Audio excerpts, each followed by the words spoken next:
Hello and welcome back to Megabuilds.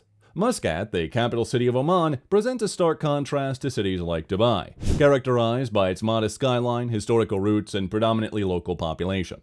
In fact, it has often been dubbed the anti-Dubai for its lack of towering skyscrapers and commitment to preserving cultural identity. However, as Oman prepares for an economic future that relies less on oil, the country is embarking on a new path, modernizing its capital while attempting to hold on to the values and aesthetics that define it. One of the most significant undertakings in this transformation is the creation of Sultan Haitham City. This city is being developed as an alternative model to the flashy high-density developments seen in cities like Dubai.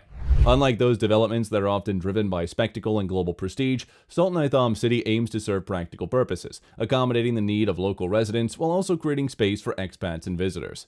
The layout of this new city reflects its modest, grounded ambition. Most of its structures will be limited to 6 stories or less, which remains the human scale and intimate feel of traditional Omani architecture. Thousands of homes are being planned for Omani citizens, along with residences for foreign workers and tourists. Although the project is extensive and visionary, some experts worry that Oman's modernization goals may already be expanding beyond what Sultan Haitham City was originally designed to handle. Muscat's unique geographical condition and location, bounded by the Gulf of Oman and the rugged Hajar Mountains, has made its city expansion challenging. Still, Muscat remains the country's main urban center and home to nearly 1/3 of the national population. As of today, Oman has a population of approximately 5.2 million. However, this figure is expected to increase substantially, with government projections estimating that could grow by 50%, reaching around 7.7 million by the year 2040. To accommodate this anticipated demographic shift, Oman is investing heavily in infrastructure and housing. Sultan Haitham City is one of the flagship projects in this broader national initiative. Designed to host around 100,000 residents, the city will feature over a dozen neighborhoods. Community centers are also a priority, with plans for 25 mosques and 39 schools. In terms of regional comparison, Sultan Haitham City is considered relatively small scale. For instance, Saudi Arabia's highly publicized megaproject, The Line, is projected to house 200,000 people in its initial phase, backed by a colossal budget of $100 billion. Similarly, Egypt's new administrative capital, intended to accommodate over 6 million people, is estimated to cost around $58 billion. Oman's more measured approach can be attributed to several factors. The country has a smaller population and fewer financial resources compared to its regional neighbors. Additionally, Oman has a cultural and social structure that places a high value on integrating citizens into the urban fabric, unlike places like Dubai, where only around 15% of the population are Emirati nationals. One frequent visitor to Muscat recalled their Omani hosts were emphatic about not wanting the city to mirror Dubai. This sentiment is widespread among locals and reflects a collective desire to retain the city's authenticity. However, such transformations are a long-term commitment. Sultan Haitham City is not expected to be completed until 2045, and before then, the government must convince Omani that living in denser urbanized communities is worthwhile, a departure from traditional preferences for sprawling, low-density housing. Omanis reports a high rate of home ownership among its citizens, approximately 89% according to government data. Nonetheless, the nation is facing serious housing challenges, especially in terms of urban planning and land use. The prevailing model of residential development is based on distributing free plots of land to citizens via a lottery system. While well-intentioned, this policy often results in people waiting years to receive land, which may end up in remote, underdeveloped areas far from schools, hospitals, or job centers. The centralized and inefficient system has led to the expansion of Muscat in an unstructured, low-density fashion. As a result, the city is plagued by long commutes and increasing traffic congestion. Urban development experts point out that the housing policy is not just an economic issue, but also a political one. In oil-rich Gulf countries, state spending on essentials such as healthcare, education, and housing has historically been used to secure citizen loyalty and social stability. But this approach may not be sustainable in the long term. Many of the lands allocated for future housing are in inhospitable desert regions, where development is costly and environmentally unsound. As oil revenues decline, governments will face growing pressure to adopt more efficient and less resource-intensive strategies.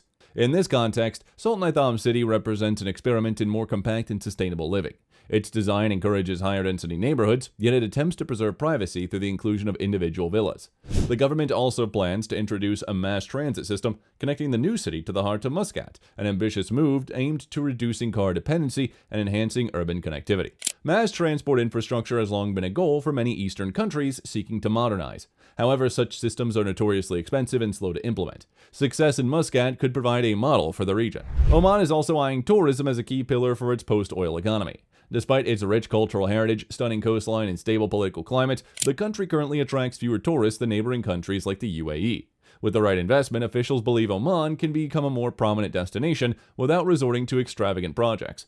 Sultanite City is a critical part of this tourism strategy. A significant portion of the new city's housing will be aimed at expats and international visitors. The idea is to draw people not just for the short-term stays, but for also long-term investments and business opportunity. However, experts caution that the direction comes with risks. Many worry that Oman could fall into the trap of emulating the development patterns of places like Dubai, which are built more for spectacle and sustainability. Dubai's model is often driven by high turnover, temporary workers, expats, and tourists. This phenomenon, sometimes called Dubaization, refers to urban development styles that clears out the old in favor of grand new visions. While these cities may appear modern and successful on the surface, they often fail to serve the needs of local populace. Dubaization typically involves high-rise towers, luxury retail zones, and other hallmarks of modern prestige, but these developments tend to prioritize foreign investors over ordinary citizens. In doing so, they can exacerbate inequality, displace communities, and erode cultural identity. Though Sultanite City is built with modernization in mind, other proposed developments in Muscat may signal a shift toward a more extravagant urban planning. One such project is a $1.3 billion development of Muscat's waterfront. Initial renderings suggest a sharp departure from traditional design principles, featuring high-rise towers that would dramatically alter the city's low-slung skyline. Buildings reaching 30 or 40 stories could soon rise in a city known for its restraint on human-scaled architecture. These skyscrapers are being pitched to wealthy clientele and investors, not to Omani citizens looking for affordable housing. This growing divide between luxury and necessity is raising concerns among urban scholars. As long as Omani maintains its oil wealth, the government can afford to fund both social programs and high-end development. But long-term prosperity is not guaranteed. Should inequality deepen as resources dwindle, social tensions could emerge. The Arab Spring offered a recent historical example of what happens when economic disparity goes unchecked. As Oman struggles towards modernization, the core challenge is maintaining its unique identity while adapting to economic and demographic shifts. Muscat must find a way to accommodate a growing populace, attract global investment, and improve infrastructure without turning into a replica of Dubai or other flashy Gulf cities. Some urban planners believe that a middle path is possible, one that balances modern architectural flair with traditional values. Achieving the balance will require thoughtful design, inclusive policymaking, and a genuine commitment to serving the local populace.